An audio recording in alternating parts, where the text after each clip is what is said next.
ಅರೆ ಕಡಿಮೆ ಹಾಕು ಆದ್ರೆ ಅಸಲಿ ಹಾಕು. MDH ಕಾಶ್ಮೀರಿ ಕೆಂಪು ಮೆಣಸಿನ ಪೌಡರ್. ಶಿಡ್ಲಘಟ್ಟ ನಗರಸಭೆ ಪೌರಾಯುಕ್ತಗೆ ಪ್ರಾಣ ಬೆದರಿಕೆ ಹಾಕಿರುವಂತಹ ಪ್ರಕರಣಕ್ಕೆ ಸಂಬಂಧಪಟ್ಟಂತೆ ಪೌರಾಡಳಿತ ಸಿಬ್ಬಂದಿ ಮತ್ತು ಅಧಿಕಾರಿಗಳು ಪ್ರತಿಭಟನೆಗಿಳಿದಿದ್ದಾರೆ. ಚಿಕ್ಕಬಳ್ಳಾಪುರ ಜಿಲ್ಲೆಯಾದ್ಯಂತ ನಡೀತಾ ಇರುವಂತಹ ಪ್ರತಿಭಟನೆ ಇದು. ಬಿಸಿ ಮುಟ್ಟಬೇಕು ಇವತ್ತು ಆ ಮುಖಂಡನಿಗೆ. ಬೆದರಿಕೆ ಹಾಕಿರುವಂತಹ ರಾಜೀವ್ ಗೌಡ ಬಂಧಿಸಬೇಕು ಅನ್ನುವಂಥದ್ರ ಬಗ್ಗೆ ಕೂಡ ಆಗ್ರಹ ಕೇಳಿ ಬರ್ತಾ ಇದೆ. ಅಕ್ರಮವಾಗಿ ಬ್ಯಾನರ್ ಹಾಕಿದ್ದೇ ತಪ್ಪು. ಫಸ್ಟ್ ಆಫ್ ಆಲ್ ಅದನ್ನ ತೆಗೆದಿದ್ದಾರೆ ಅಂತ ಹೇಳಿದ್ರೆ ಜಿಲ್ಲೆಗೆ ಬೆಂಕಿ ಹಚ್ತೀನಿ, ನಿಮಗೆ ಚಪ್ಪಲಿ ಹೊಡಿತೀನಿ ಅಂತ ಹೇಳುವಂತ ಒಂದು ಮಾತು ಅದೆಷ್ಟು ಮಟ್ಟಿಗೆ ಸರಿ? ಕೆಟ್ಟದಾಗ ಬೈಯೋದೆಷ್ಟು ಮಟ್ಟಿಗೆ ಸರಿ? ಇದ್ರ ಬಗ್ಗೆ ಈಗ ಸಿಬ್ಬಂದಿ ಕೂಡ ಪ್ರತಿಭಟನೆ ಮಾಡ್ತಾ ಇದ್ದಾರೆ, ಅಧಿಕಾರಿಗಳೆಲ್ಲರೂ ಕೂಡ ಪ್ರತಿಭಟನೆ ಮಾಡ್ತಾ ಇದ್ದಾರೆ. ರಾಜ್ಯ ಸರ್ಕಾರ ಇದ್ರ ಬಗ್ಗೆ ಈಗ ರಿಯಾಕ್ಟ್ ಮಾಡಬೇಕು. ಸಿಎಂ ಸಿದ್ದರಾಮಯ್ಯ ಅವರು ಇದ್ರ ಬಗ್ಗೆ ಮಾತಾಡಬೇಕು, DK ಶಿವಕುಮಾರ್ ಅವರು ಇದ್ರ ಬಗ್ಗೆ ಮಾತಾಡಬೇಕು. ಯಾಕೆ ಹೀಗಾಗ್ತಾ ಇದೆ ಹಾಗಾದ್ರೆ ಚಿಕ್ಕಬಳ್ಳಾಪುರದಲ್ಲಿ? ಬೆಂಗಳೂರಿನಿಂದ ಕೂಗಳತೆ ದೂರದಲ್ಲಿರುವಂತಹ ಜಿಲ್ಲೆ,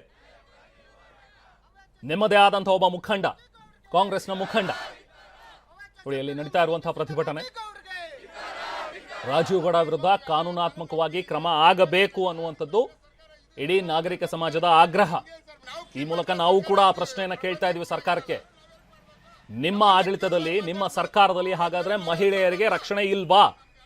ಮಹಿಳಾ ಅಧಿಕಾರಿ ಜೊತೆನೆ ಇಷ್ಟರ ಮಟ್ಟಿಗೆ ಇಷ್ಟೊಂದು ಕೀಳಾಗಿ ನಿಮ್ಮ ಮುಖಂಡ ಒಬ್ಬ ಮಾತಾಡ್ತಾರೆ ಅಂತ ಹೇಳಿದ್ರೆ ಬೇರೆ ಹೆಣ್ಣು ಮಕ್ಕಳ ಕಥೆ ಏನು? ನೀವು ಶಕ್ತಿ ಯೋಜನೆ ಅಂತ ಹೇಳಿ ತಂದ್ರಿ, ಮಹಿಳೆಯರಿಗೆ ಸಬಲೀಕರಣಕ್ಕೆ ಅಂತ ಹೇಳಿ ನೀವು ಗೃಹಲಕ್ಷ್ಮಿ ಯೋಜನೆ ಅಂತ ಹೇಳಿ ತಂದು ನಾವು ಅವರಿಗೆ 2,000 ರೂಪಾಯಿ ಕೊಡ್ತೀವಿ, ಅವರು ಸ್ವಾವಲಂಬಿಗಳಾಗಬೇಕು ಅಂತ ಹೇಳ್ತೀರಿ. ನೀವು ಇದಾ ಸ್ವಾವಲಂಬಿ ಮಾಡೋದು? ನೀವು ಒಬ್ಬ ಹೆಣ್ಣು ಮಗಳಿಗೆ ರಕ್ಷಣೆನೇ ಇಲ್ವಲ್ಲ ಹಾಗಾದ್ರೆ ನಿಮ್ಮ ಸರ್ಕಾರದಲ್ಲಿ?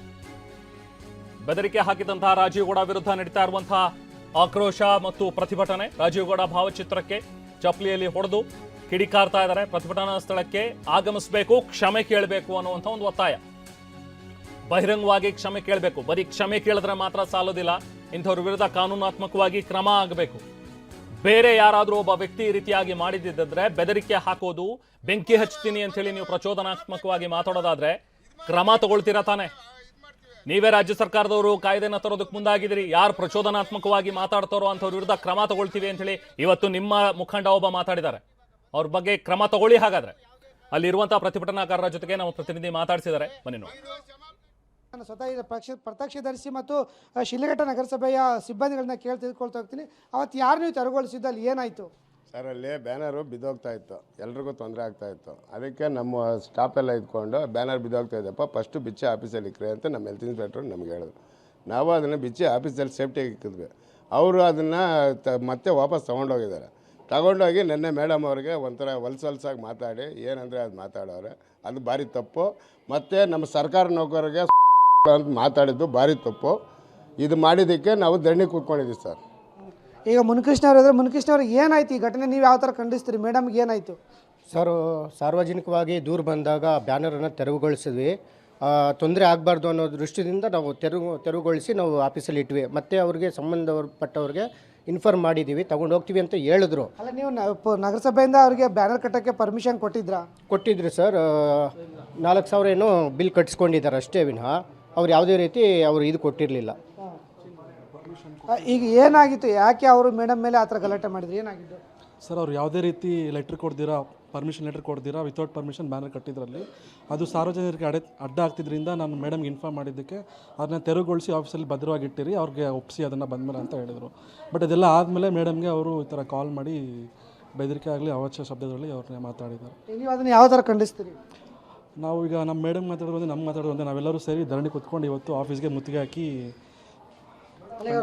ಒಬ್ಬ ಮಹಿಳಾ ಅಧಿಕಾರಿ ಅನ್ನೋದಕ್ಕಿಂತ ಹೆಚ್ಚಾಗಿ ಯಾವುದೇ ಸಾರ್ವಜನಿಕರು ಆ ರೀತಿ ಭಾಷೆಗಳನ್ನು ಬಳಸಬಾರ್ದು. ಈ ಬಳಸಿದ್ರೆ ನೀವು ಯಾವ ರೀತಿ ಖಂಡಿಸ್ತೀರಿ? ಅನ್ಪಾರ್ಲಿಮೆಂಟರಿ ಲ್ಯಾಂಗ್ವೇಜ್ ಯೂಸ್ ಮಾಡಿದ್ದಾರೆ ಅವರು. ಅದಕ್ಕೆ ನಾವು ಖಂಡಿಸ್ಕೊಂಡು ಅವ್ರೇನಾದ್ರು ಸರ್ಕಾರದ ಮಟ್ಟದಲ್ಲಿ ಅವ್ರಿಗೆ ಕ್ರಮ ತೆಗೆದುಕೊಳ್ಬೇಕಂತ ನಾನು ನಿಮ್ಮಲ್ಲಿ ಮನವಿ ಮಾಡ್ಕೊಳ್ತೀನಿ. ಈಗ ನೀವು ಅವತ್ತು ಅಲ್ಲಿ ಇದ್ರೆ ಪ್ರತ್ಯಕ್ಷ ಏನಾಗಿದ್ದು ಅವ್ರಿಗೆ?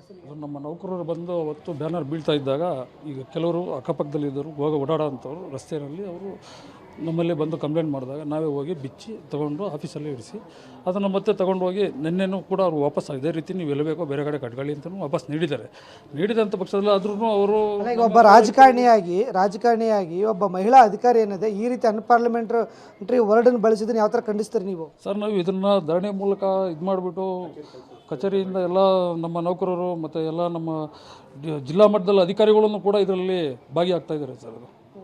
ಈಗ ಯಾವತ್ತಾರ ಈ ಥರ ಘಟನೆ ನಡೆದಿತ್ತ ಶಿಡ್ಲಘಟ್ಟದಲ್ಲಿ? ಇಲ್ಲ, ಇದುವರೆಗೂ ಯಾವುದು ನಾವು ಬಂದಾಗಲಿಂದನೂ ಆಗಲಿ ಇದುವರೆಗೂ ಯಾವುದಾದ್ರು ಈ ರೀತಿ ಘಟನೆಗಳು ಸಂಭವಿಸಿಲ್ಲ ಸರ್. ಇಲ್ಲ, ಆ ವ್ಯಕ್ತಿ ಇರೋದೇ ಆಗಿನ ಅಥವಾ ಈ ದುರುದ್ದೇಶಪೂರ್ವಕವಾಗಿ ಈ ಥರ ಮಾತಾಡಿದ್ದ? ಇದು ದುರುದ್ದೇಶವಾಗಿ ನಾವು ಮಾತಾಡಿರ್ಬೋದು ಅಂತ ಕಾಣುತ್ತೆ ಸರ್. ಕ್ಯಾಮ್ರಾಮನ್ ಸುಧಾಕರ್ ಜೊತೆ ಭೀಮಪ್ಪ ಪಾಟೀಲ್, TV9 ಚಿಕ್ಕಬಳ್ಳಾಪುರ. ಸೊ ಇದು ವಿಚಾರ. ಒಬ್ಬ ಹೆಣ್ಣು ಮಗಳಿಗೆ ಈ ರೀತಿಯಾಗಿ ಅವಾಚ್ಯವಾಗಿ ಬೈದಿರುವಂಥದ್ದು ಯಾರೂ ಕೂಡ ಸಹಿಸುವಂಥದ್ದಲ್ಲ. ಏನಿದು ಒಂದು ಚಿಲ್ಲರೆ ವಿಚಾರ, ಒಂದು ಬ್ಯಾನರ್ ವಿಚಾರಕ್ಕೆ ಹಿಂಗೆಲ್ಲ ಆಡ್ತಾರೆ. ಅಲ್ಲೊಂದ್ ಕಡೆ ಒಬ್ಬ ಪ್ರಾಣನೇ ಬಿಡ್ತಾನೆ ಬ್ಯಾನರ್ ವಿಚಾರಕ್ಕೆ ಅಂತ ಹೇಳಿದ್ರೆ ಏನ್ ನಡೀತಾ ಇದೆ ರಾಜ್ಯದಲ್ಲಿ ಅಂತ ಹೇಳಿ. MDH ನ ಕಿಚನ್ ಕಿಂಗ್ ಕಿಚನ್ ಅಲ್ಲಿದ್ರೆ ನಾವು ಎಲ್ಲವನ್ನು ಮಾಡಬಹುದು. ಬೆಂಗನ್ ಕ ಬರ್ತಾ, ಆಲೂ ಗೋಬಿ, ಬೆಂಡಿ ಮಸಾಲಾ, ಇನ್ನೂ ಬಹಳಷ್ಟು.